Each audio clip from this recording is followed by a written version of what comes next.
নিরামিষের দিনে ব্রোকলির যদি এরকম একটি লোভনীয় রেসিপি তৈরি করা যায়, দুপুরের খাওয়াটা কিন্তু জমে যায়। নমস্কার বন্ধুরা, কিচেন অপশনটা এই চ্যানেলে আপনাদের স্বাগত। আমি এখানে পরিমাণ মতো ব্রোকলি একটু বড় করে কেটে ভালো করে ধুয়ে নিয়েছি। কড়াইতে পরিমাণ মতো জল বসিয়ে দিয়েছি। জলটা গরম হয়ে গেলে ব্রোকলিগুলোকে দিয়ে দিলাম জলের মধ্যে। দিয়ে দেব পরিমাণ মতো লবণ। এখন কড়াইটাকে ঢেকে দেব 5 মিনিটের জন্য। ব্রোকলি কিন্তু পুরো সিদ্ধ করব না, শুধু একটু ভাপ দিয়ে নেব। 5 মিনিট পর ফিরে আসলাম। এখন ব্রোকলিগুলোকে জল ঝরিয়ে অন্য পাত্রে তুলে নিচ্ছি। কড়াইতে পরিমাণ মতো তেল বসিয়ে দিয়েছি। তেলটা ভালো মতো গরম হয়ে গেলে ব্রোকলিগুলোকে তেলের মধ্যে দিয়ে দিলাম ভেজে নেওয়ার জন্য। দিয়ে দিলাম পরিমাণ মতো হলুদ। যেহেতু লবণ দিয়ে সিদ্ধ করেছি, এই জন্য এখানে কিন্তু একদম অল্প পরিমাণ লবণ ব্যবহার করতে হবে। এবার ব্রোকলিগুলোকে একদম লালচে করে ভেজে নেব। যখন ব্রোকলিগুলো এরকম লালচে হয়ে আসবে, তখন অন্য পাত্রে তুলে নেব। এবার কড়াইতে আরেকটু তেল দিয়ে দিয়েছি।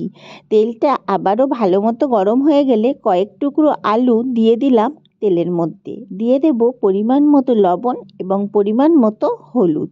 এখন আলুগুলোকে একদম লালচে করে ভেজে নেব।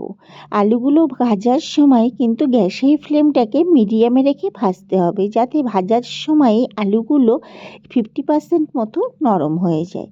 চলুন আলুগুলো ভাজা হতে থাক। একটা মশলা করে নিয়ে নিলাম হাফ ইঞ্চি মতো আদা কুচি, 5টা কাঁচা লঙ্কা, 2 চামচ মতো জিরে। এখন মশলাটাকে পেস্ট করে নেব। এইদিকে আলুগুলো কিন্তু লালচে হয়ে এসছে। যখন এরকম পর্যায়ে চলে আসবে, তখন আলুগুলোকে তুলে নেব। এবার তেলের মধ্যে গোটা জিরে, শুকনো লঙ্কা আর গোটা গরম মশলা ফোড়ন দিয়ে দিলাম। ফোড়নটাকে কয়েক সেকেন্ড একটু ভেজে নেব। ফোড়নটা হয়ে গেলে এর মধ্যে বেটে রাখা মশলাটা দিয়ে দিলাম। দিয়ে দেব পরিমাণ মতো লবণ এবং পরিমাণ মতো হলুদ। আর মশলার বাটিটা ধুয়ে সামান্য পরিমাণ একটু জল দিয়ে দিয়েছি।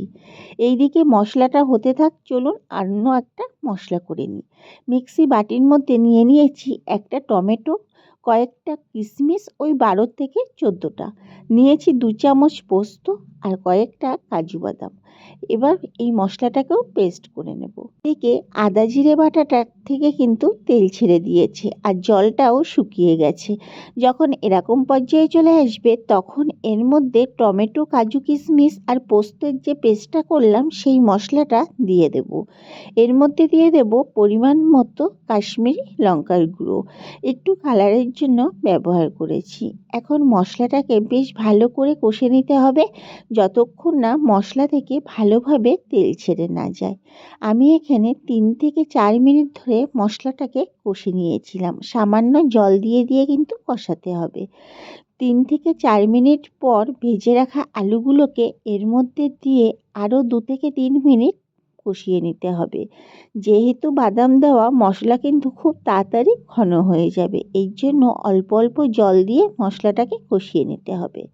যখন মশলাটা এরকম শুকনো অবস্থায় চলে আসবে, মানে একটা মাখো মাখো অবস্থায়, তখন এর মধ্যে ভেজে রাখা ব্রোকলিগুলোকে দিয়ে দেবো। দিয়ে 1 থেকে 1.5 মিনিট নাড়াচাড়া করে নেব। ব্রোকলি দিয়ে বেশি নাড়াচাড়া করলে ব্রোকলিগুলো কিন্তু ভেঙে যেতে পারে।